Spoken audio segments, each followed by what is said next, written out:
Did you ever get used to this? No, I don't come here often. You know, Kevin, it's cool to have been here 7 years and attract people like Robert Wagner and Charles Durning and Hal Holbrook and the kind of group that we've had come to this show because they want to be part of it. You know, that's the big thing. But you know more than anybody. You do, because you've been a fan from the very beginning, and there weren't a lot of those in the beginning. So you know what? To me, a thing like this, that you're here, means every bit as much as any of that other stuff. Kev, we couldn't have done it without you. You've been here from the beginning, obviously. So yeah, this is fantastic. You know, it's pretty incredible. We're all really happy to be here, and unfortunately, Polly P couldn't be here, but she's actually in France shooting a cover. So it's all good. Good things are happening to the show, and we're blessed to be here. And I'm glad we could all actually make it. Michael, you and Polly came together. I'm really glad that you came together. Yes. Polly Perrette is in France right now doing publicity for the show, and so we have a facsimile of Polly. Ask her any question, and she's free to answer. Polly, how excited are you to be here?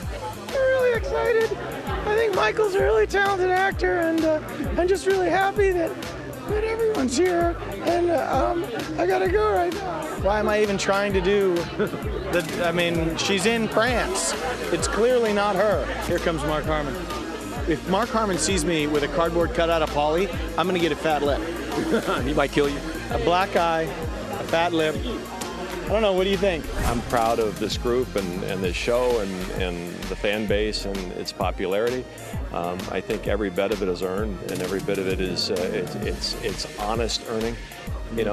And I think more than that, you know.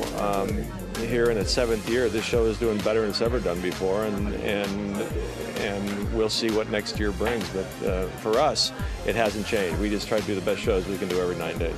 You've seen a hit show before. You know what a hit show is like. What is it like this time around? Oh, you mean Uncle and then this?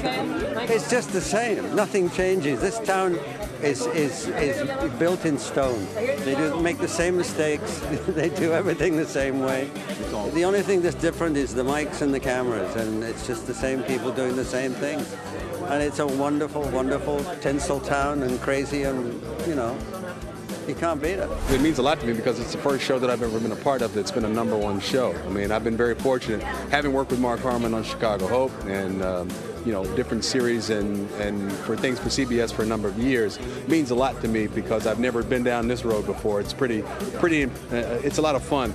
And it's a lot of fun to I really appreciate it more now.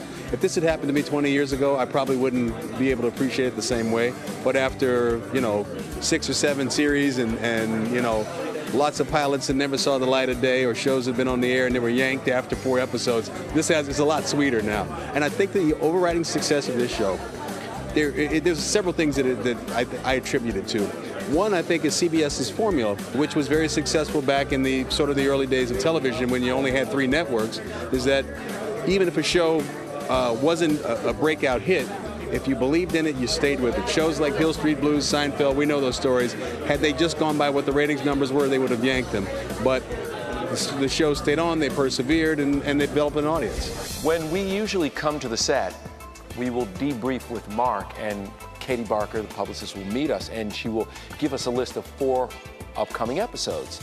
And they always, you know, they give us the names, and then I go over and I meet with Mark, and Mark somehow magically remembers every name in every episode, the upcoming episodes, not the episodes we're doing. And he rolls through them, and I'm like, yeah, and then there's the next episode, and I'm like, Katie, can you help me? Mark's like, oh, that's Recoil, and it's gonna be blah, blah, blah, and it's about this and this and this. Every single time. I don't understand it. I don't understand how he does it. You got me confused with Polly. I mean, the truth is, Kevin comes and they interview us all, and we get there when we can in between our working day, and Kevin said, I want to ask you some questions about some upcoming episodes. You go, okay, and he goes, he'll say the title of the show, and you draw a complete blank, and then he'll say, it's about a dead Marine.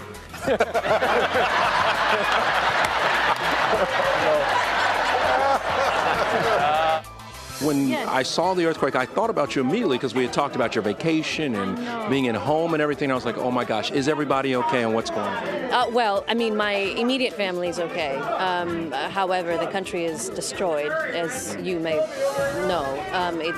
It's awful what's happened, and I guess you know, the more time passes, the more information we're going to have. I was actually in Switzerland doing a photo shoot, and got an email from a friend saying that the earthquake had just happened, and immediately I tried to get in touch with my father to see if my family was okay. And my grandfather, who's 86, was alone in the apartment building on the 3rd floor, and so we were all really worried about him, but he's just an incredible man. He's like a tank, goes through life like a tank. It's just amazing.